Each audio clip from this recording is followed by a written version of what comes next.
Something not right about that. Something different. Is it there? A bit blurry. No, well, anyway, hello! Welcome to the news, the good after news, the hashtag good after news. Coming up for you today, a former WWE champion enters the world of MMA. Another wrestler has gone rogue on Twitter. There is a huge push coming for someone, pun very much intended. And Charlotte Flair has returned to a dark match after SmackDown last night.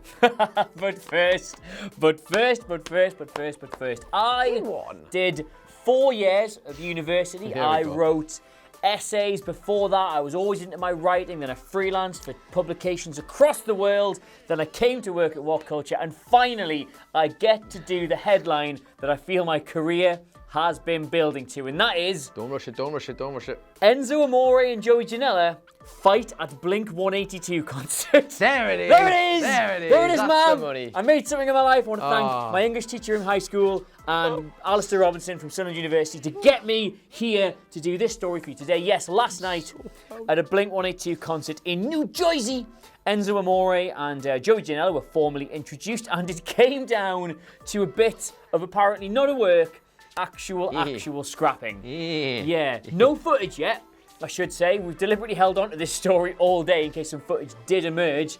As yet, no images, no footage, but people are saying there was people with cameras, so hopefully something will drop, and when it does, you can bet your ass that's going to be all over my Twitter. But apparently, story goes, Joey Janela goes up to Enzo Amore and says, "Hi, Enzo Amore, I'm Joey Janela." Enzo Amore then claims he didn't know who he was, thought he was a fan, but then realised who he was, slapped him, and then they just went at each other. Joey Janela has referred to this as, where is it? The shittest fight he has ever seen in his life. Apparently it wasn't a work, they came to blows, and there's been a Twitter spat all day as a result of this. Now before I read the tweets out, because they're really, really good. They are. Your initial thoughts? My initial thoughts are, well, what are you meant to say to that? Two very interesting worlds colliding there. A Blink 182 concert, no less, makes this whole thing even better.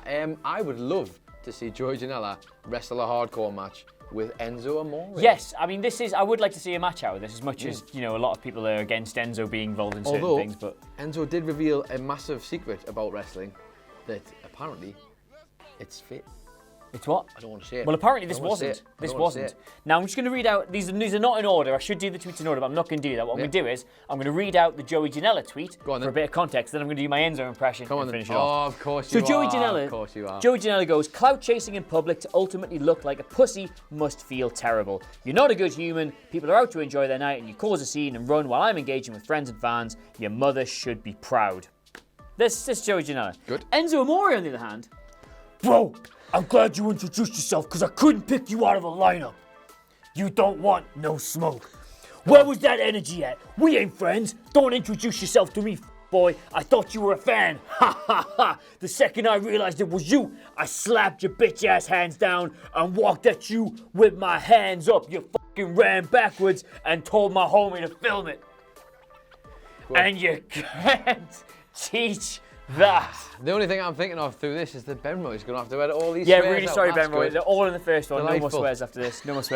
But we gotta give people the actual feel. You do. I got it. There's not really much of a story to this, other than what I've just already told you. There's not much more context to give. I just love it. It's perfect for the social media world, isn't it? It's exactly what we want. A little bit of tit for tat, a little bit of back and forth, but who knows? Something may end up coming. What we'll say, and fair play to Joey Janela, how much his star must be on the rise. Every time I've seen this reported today, the headline is Joey Janela in fight at Blink 182 concert, not like former WWE Cruiserweight champion involved in Do you think scuffle. That would still be the case had he not just headlined AEW's pay-per-view? Well, I don't know. I don't know what the case is. I don't know what the case is, but well done. Could be a solid indication that AEW's... I would like, if I got into a fight with Enzo Amore, I would love it if the headline was WhatCulture presenter in fight with... I like that. Yeah. We know they wouldn't go far because they'd have to go really into it if they're going to say Adam. Yeah. Why Janela hasn't clapped back with, well, you know, if I'm no big deal, why am I the SEO search term in this and you ain't, buddy? That's it. Well, it's all over Twitter. It's all over the internet. But more stuff that's also on Twitter and all over the internet is our friend and yours, Sami Zayn, who has apparently been firing out a tweet. He is my friend. He is your friend. He actually looks a bit like someone else. I don't know. Not me. Certainly not me. Sami Zayn has fired out a tweet and then deleted said tweet. Not many people doing that these days. I mean, it's very, very rare practice that. But he was commenting on a Twitter post that someone else had made, basically referring to one of those little fun things, you know, where they say your first initial or whatever. Yeah, I'm going to see what my last one is, see if we can do this as a gimmick. So I'll do the gimmick first. We'll give you Sami Zayn, then Adam Cleavy's going to give you his lovely version of it, assuming it's NSFW, but it's all right. It's Robin Lee tweeted out, your 2020 campaign slogan is your last name plus 2020 plus the last text you sent. So Sami Zayn obviously sent. Oh, that changes it. We'll get back to that. Plus the last text you, and I haven't written the bit on the end that I think it's sent. I think it's sent. Yeah. I would assume it's sent. I'll have to redo that. Carry on. Anyway, Sami Zayn has then picked up on this, and as perhaps a way to vent frustration, perhaps a way to just put a little spanner in the works, perhaps just not really thinking about it, has done his version of it, and it included this. Zayn, 2020, just wondering if the idea of me versus Finn Balor or SummerSlam had been floated about. Now, he deleted this because obviously it's a little bit too much pulling the curtain back, and I think he realised after he'd done it, he's probably been a bit silly there. However, obviously screen grabs exist, so I don't know what he thought he was going to accomplish with this. I don't know why they delete them these days, because it's there. I guess unless someone has forcibly told them get rid of it, it's going to be there forever. So yeah, I guess it can't come back to haunt you later. It minimises, to be fair. If someone else hadn't done it, we couldn't. There's nothing else you can do. There's nothing else you can do, I guess. Just don't do it in the first place. It's almost like you could be an adult about it and just have a 5-minute think before you did the tweet, although I look forward to anybody bringing one of our old tweets back. Yeah, don't do that. Adam Cleary, what would your slogan be? So my campaign slogan, I've just checked there, would be Cleary 2020, but all drummers have display pictures of them playing drums, bin him. I mean, that's a solid slogan. That's it. That's a very solid slogan. That's it. It was going to be received, and this is Dan Durkin from The Office in our Love Island group chat. Cleary 2020, oh wait, she's not actually dead, although you wouldn't be able to tell by their reactions. Let's see, I'll just have a quick glance at that and pull this one out. Careful now. I know. That's one Nicholas I sent. 2020. Hang on, that's the wrong one. Nicholas 2020. Oh, wait there. There you go. It says, Nicholas 2020, don't worry, it's only the busiest 2 years of your life. There's about another 3 paragraphs to go with that, but there you go. I like that, that works. There could have been a lot worse though. It could have been a lot worse. Speaking of it could have been a lot worse, Alberto El Patron is back in the news, and we always like to keep up with former WCPW alumni, see how they're getting on, see what we're up to these days. And you may recall a news story not too very long ago that he was helping set up his own wrestling promotion in America, the name of which I did write down because I keep always forgetting it. Nacion Lucha Libre, which I stupidly said, oh, that must mean Nation of Wrestling, right? And every Spanish speaker in the comments went, it's Wrestling Nation, you idiot. So Wrestling Nation set that up, but he's going to be slightly occupied doing other things at the minute because it appears he's getting back to his MMA career. In the meantime, he's going to be stepping into the octagon with none other than Tito Ortiz. Oh, no. And it's a cold day in hell when I've actually heard of the MMA person in these stories because I'm not a big MMA fan. Well, that's what Tito Ortiz obviously was big, wasn't he? He was big. But like, this all I can think of is that he's taken this because in the news that I presented not too long ago, he's getting health insurance for his company. That can be the only reason, because otherwise this feels like a very, very, very big mistake. Yeah, I mean, from what I've read of this, he's going to do a straight-up MMA fight with Tito Ortiz. He's going to be still hasn't retired from wrestling, but he's still reactivating his MMA career. Now, if you don't know this, because it's one of these ones that escapes a lot of people's attention, Del Rio does actually have an MMA background. He's wrestled in Mexico. Wrestled? What do you call it? What do you call it? Fight. Had a fight. He had a fight in Mexico under the He's MMA. done a mixed martial arts. He's been all right. Yeah. He did okay, didn't he? One did not end very well. He got a TKO over Kengo Watanabe. Yep. Again, I don't really know much about MMA, but that was noteworthy enough that Benjamin Richardson put it in the article on WhatCulture.com. So good for him. He does know everything, though, Benjamin Richardson. He does, yes. So I think he seems to be all right. I do not think he's going to be all right. I would severely worry for his health. Have you kept up with Tito Ortiz at all? You're better with UFC. I started getting into UFC a bit more recently, but my brother was always a big MMA fan back in the day, and Tito Ortiz was like one of the many at the time who was helping draw people to the brand. basically when it was not anywhere near as big as it is now. So I don't think this ends well for him at all. I think this could be, and I will happily eat my words because I would have said that if Punk had managed to somehow win his fight. But alas. I love how we're saying, oh, maybe he's doing this because his company is going to give everyone health insurance, so it's fine. When we live in a country which has free healthcare and we're not getting into many mixed martial arts matches. No, but I guess... Not none. I mean, if you stood Alberto next to us, you might see why. Flack's no different. He's taller. He's taller, that's it. Right, what's next? Beats to the punch. Speaking of people who are taller than me, Charlotte Flair returned to WWE last night on a dark match after SmackDown Live. Now, obviously, she has been away and off TV since June the 4th, I believe. She's obviously been helping Andrade Cien, who's been Andrade rather. Just got who's that? But he's actually been, I'll tell you what, I'll give him all them names because he's been going through quite a difficult time at the moment following the passing of both his mother and his aunt. So she's been off having... helping him, I suppose, get through all of that. But she did return last night. It wasn't the first match she's had back. She returned for, technically, to TV, if you like, although it wasn't a dark match. She was against Bayley. She obviously didn't defeat Bayley. Otherwise, we'd be telling you about how she was the new women's champion. SmackDown Women's Champion but in a dark back, match. And it's great to have her back. She did return the night before on a SmackDown Live event at Glen Falls, NYC. So it's nice to have her back in the fray. Obviously, having a match against Bayley, to be honest, I probably would have quite liked to have seen because I'm sure that would be quite good. But Charlotte Flair returns, and hopefully this means she's coming back because I feel like we've lost a bit of the star power going on in the women's division recently. I know Becky Lynch has been doing a lot with Seth Rollins, and she's also been featured on the cover of the ESPN magazine and such. But Charlotte Flair is a big-time player. Purely from an in-ring standpoint, none of the feuds centering around the two women's belts at the minute have been particularly inspiring. Yes. It's kind of a product of who they've got to work with at the minute. Obviously, they want to keep things fresh. They can't just keep doing the same old rivalries. But Bayley, Charlotte is something we've not seen in a considered form for a long time. And hopefully, there could be something better on the horizon for Becky Lynch. But yeah, Charlotte back in the title picture. She is their best female wrestler, hands down. So whoever they put her with, they're going to get much better matches out of it. And no disrespect to Alexa Bliss, of whom I am a big fan, and Nikki Cross, who it is nice to see being finally given a bit of a shot. But Bayley, Charlotte's a different proposition altogether. Two of the fabled four horsewomen. Absolutely. What I would say here is that it's nice because we can't sit there and say Charlotte's in everything, and then complain when they give other people a chance. So it's nice that these people have been given a shot.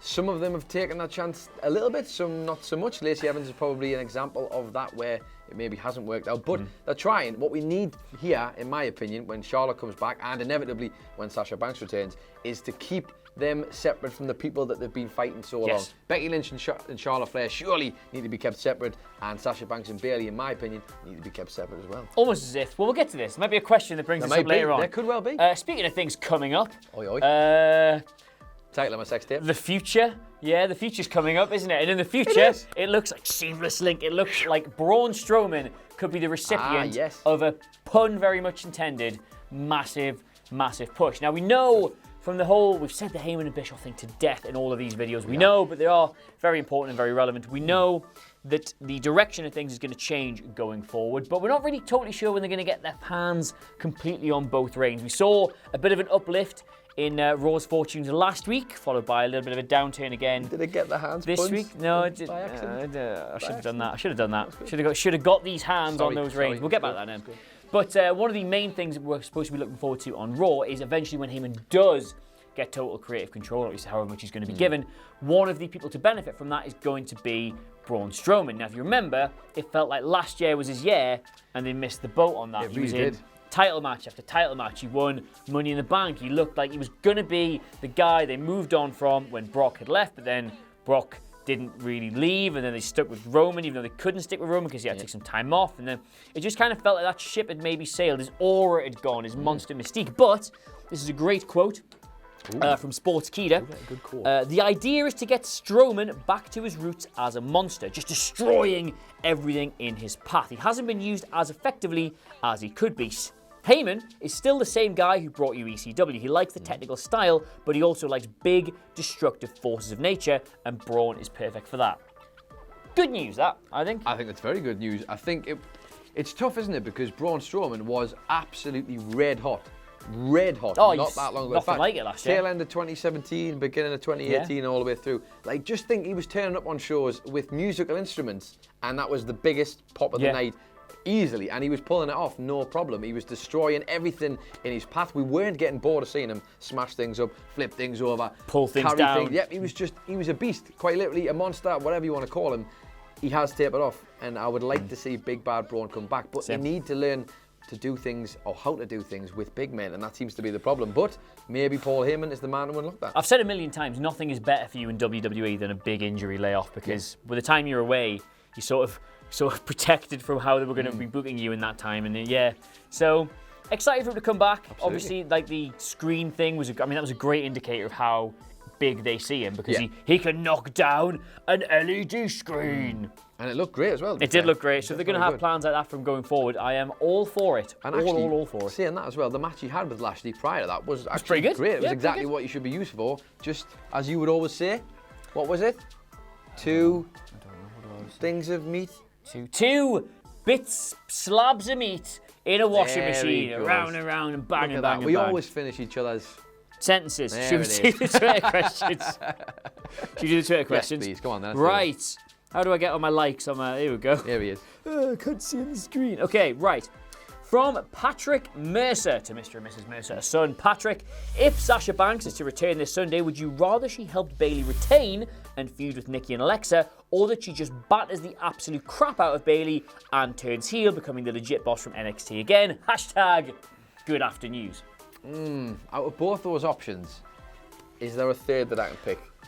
If I had to yes choose or no, one of the two. If I had to choose one of those, I would rather she beat the living daylights out of Bayley, to be honest, because I'd just like to see that happen. Then maybe one match and then let them go their separate ways, because I feel like, I don't know, I don't need more of them. I love them together as a we've talked about this the other day, as a tag team or as opponents against each other, but I'd rather see them do a big match at Mania, which they both would probably imagine is something they've got on their dream list. I would agree. Should we do the secret third option? Come on, do the secret third Put her option. on Raw. She's Becky's next opponent. Let's get a good. That's the one. No actual heels in it, although obviously you have Banks probably play more towards the heel crowd, but just two genuine badass women fighting over the belt, having good matches. That's what I want. That's what I want them to do. Who's the best? Who's the best? We came from NXT together. You're just getting your shot now, but I've been winning that title on and off for years and years and years. You think you're all this? You think you're the man? Well, see who's the man when the boss comes around. Because it's not a feud you've seen, too much. Alternatively, as a secret fourth option, just get Sasha Banks to bring Meiko Satomura back with her from Japan, sign for WWE, and then have Meiko Satomura become the best women's wrestler in the whole company, because I still have fondness in my heart for her from the Mae Young Classic. Lovely, we'll move on. I'm probably stealing this from their news video tomorrow, as they've added Wilborn and Murray in it, but you put me in as well, so you've made a rod for your own back there. Joel Henderson, to Mr. and Mrs. Henderson's son. Joel, do you think Cesaro is a good first opponent for Alistair Black, or should someone else have been picked like Orton? And does this mean Cesaro is receiving a hashtag push? Also, congrats on the wedding couple. Yeah, we'll leave that, Congrats on our wedding. Yeah, congrats on our wedding. Do I think Cesaro is a good match for Alistair Black? I think he will get a good match out of Alistair Black. And I'm glad they announced that on SmackDown, because I think the anticipation of a mysterious opponent was to be revealed as Cesaro at Extreme Rules would have been an anticlimax, and it would have been a bit of a letdown. Listen, I hope they're gonna tear the house down. Cesaro will get a good match out of Alistair Black. Alistair Black is class. Anyway, for me personally, I'd rather have seen it be someone different. When it's a mystery opponent, I always want it to be someone I haven't thought of. I don't know, just somebody someone I hadn't thought of. Someone to catch out. Lacey Evans. Lacey Evans, a new signing, anything. What about you? I really wanted to be Lacey Evans, but that's by the by. Yeah, I don't know why they dragged the mystery out this long to just be Cesaro, because they were building it up to be an exciting reveal, and then literally on the go-home show got rid of that exciting reveal, which is obviously very frustrating for those of us who have to do last-minute rumours later this week. So that one's out the window, but yeah, I like Cesaro. I'm not part of this whole, Cesaro should be in the main event picture. I think he's a really, really good wrestler, but him wrestling people like Alistair Black in the mid-card of B-level pay-per-views is probably the best place for him. I think they can put on a really exciting match. The styles contrast really nicely. It's a perfect job for a minute. I think at the minute, especially on SmackDown, I want to see Black Nakamura, and I want to see matches like Andrade, Cesaro. They've got so many individually great workers. I want to see these little combinations cropping up here and there, and thus, this is fine. I would have liked Orton. I wouldn't have minded Orton. I think it's a good sign, though, because normally they do this with a guy who they want to prove can get a good match, and that's the way they start, don't they? When they paired Nakamura with Ziggler at the beginning, they had a bunch of matches, and obviously that turned out really well for Nakamura. So hopefully it turns out the same for Alistair Black. Just going to skip through the Love Island tweet. Yes, go on. You know, they're doing Love Island in America starting. It's been so successful. Is that right? Yeah, they're doing Love Island America. Based on all these people who you've been basically sending the Love Island crack through to. Yeah, doing Love Island America starting next year. Can't wait for that. Anyway, Broken Society to Mr. and Mrs. Society, a son. Broken. Do you agree with Kevin Owens that Shane McMahon takes up too much time on Raw and SmackDown? Yes. Yes. So that was the news. Thank you for should we unpack that a bit? That's the point, though, isn't it? Yeah. Like, they're trying to get him over as a face. He's already got enough time on WWE TV. Why give him time on our channel as well? I want to point out this has been quite clever on their part, because we're all like, why are they giving Shane so much time? But if you can use it to get somebody over big time as a face by calling him out. The one problem we have here, which I believe Michael Sidgwick mentioned in the office. It's the only thing they've got here. That, but also the fact that he'd get behind it, were enough for the fact that ultimately he's probably going to end up just getting Shane over instead as more of a heel, which is the complete opposite of what Kevin was talking about in his speech. I like Kevin Owens. I'm glad they're going to give him a run as a face. Me and too. If it means he gets to batter Shane McMahon, great, but I don't really trust them to do that. No. So, yeah. And also, big plot holes of the fact they were just pals not too long ago, and as Michael Hamford mentioned today, it's all. Hey, listen. To answer your question, yes. It takes up far too much time, but if you can use that as effective heel heat, then I mean, I guess you can't really slate it too much. And when CM Punk was the best in the world, he was on the telly all the time too. So I guess it makes sense, doesn't it? Fair is indeed fair. Yes, get your questions in for us tomorrow. Hashtag Good Afternoons. We'll answer some of the best ones if we get the chance, hopefully, in somewhere that exists. Anyway, though, this has been your Good Afternoons hashtag. Good Afternoons. Thank you so much for joining us. Let us know what you made of all the stories in the comments below. Of course, don't forget to like, share, and subscribe. You can get my colleague here on Twitter. It's Adam Nicholas, and you can find him on Twitter. At Adam Cleary, Clery. We're all collectively together. WhatCulture WWE. But until next time, it's goodbye from him. Goodbye. Goodbye. And goodbye from me. And goodbye from him. Is that the two Ronnies? See, I told you we finish sentences really well for each other. Let's nick the two Ronnies crack. Two Ronnies and two Adams. Two Adams, yeah. We'll figure it out. We'll just ignore Will one. Bye.